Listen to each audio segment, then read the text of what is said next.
dayanmağıma, düşünməyimə və özümü tanımağıma, həqiqəti anlamağıma səbəb olan iki cümlə. Bu sadə bir cümlə deyil. Hər bir cümlə özündə bir kitab qədər dərin bir fəlsəfi məna daşıyır. Bu cümlələr, biri Mark Twain, hər bir insanın iki doğum günü vardır. Biri anadan olduğu gün, biri isə nə üçün doğulduğunu anladığı gün. İkincisi isə İbn Sina, yumurta içəridən qırılarsa həyat başlar, çöldən qırılarsa həyat bitər. Bu iki cümlə məni dərindən düşünməyə vadar elədi. Bu insanlar tarixə əbədi iz buraxmış, dünyanın demək olar ki, əvəzsiz insanları bu cümləni boşuna niyə desin ki? Yəni mən, necə yəni, mənim həyatda, necə axı, mənim bir ad günüm var və mən niyə doğulduğumu bilmirəm ki, yəni. Və insan sorğulamağa başlayanda, suallar verməyə başlayanda həqiqətin işığı görünür. Hər bir insan bu dünyaya doğulur və bu dünyanı eləcə ona öyrədilmiş düzlərlə həqiqət olaraq yaşayır, gedir. Amma tək-tək insanlar dayanır və düşünməyə başlayır. Ona öyrədilən həqiqətləri, ona tanıdılan müqəddəsləri, ona tanıdılan ilahları, hər şeyi, bildiyin hər bir şeyi. Çünki bu mənim həyatımdır. Bu mənim həyatımdır. Bunu mən yaşayıram. Və mən kiminsə yaratdığı inanclara, tanrılara, Allahlara, dinlərə və yaxud da müqəddəslərə ibadət eləmək üçün doğulmamışam.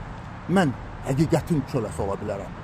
Mən anladığımın, dərk elədiyimin köləsi ola bilərəm. Ondan başqa heç bir Allah mənim ibadətimə layiq ola bilməz. Çünki bu mənim həyatımdır. Və mən bunu sorğulamalıyam. Heç kim məni yaradanı tanıda bilməz. Mən onu özüm idrak eləməliyəm. Çünki o tanıdıla bilməz. Çünki o ümumi ola bilməz. Çünki mən təkəm, o da təkdir. Mən tək olduğum kimi o da təkdir. Çünki o var, bir də mənim varam. Ümumi olan bir şeydə isə həqiqət yoxdur. Həqiqət mənim beyin quruluşum kimi fərqlidir. Tək mənə aiddir. Orada bir mən varam, bir də o var. Amma mən bir orkestrin içində bir simfoniya ifa edirəmsə, mən öz həyatımı yaşamıram. Bəli, onda insanın əsl gücü ortaya çıxır. Əsl gücü. İnsanın özünü tanıması insana nə verir? Hər bir insan bu dünyaya bir potensialla, bir güclə doğulur. Hər bir insan mütləq bir qüdrətə sahibdir. Və o qüdrət hər kəsin öz içindədir.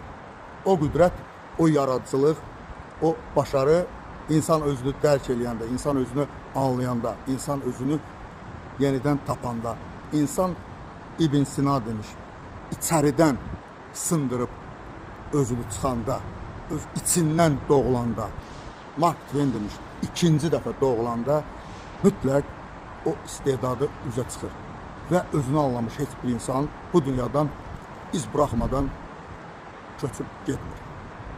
Bugün bir həqiqət deyim sizə. Bəzən deyirlər ki, ağıllı insanlar niyə mal, mülk, pul marağında deyirlər. Belə ağıllısan, get filan iş gör, filan iş gör.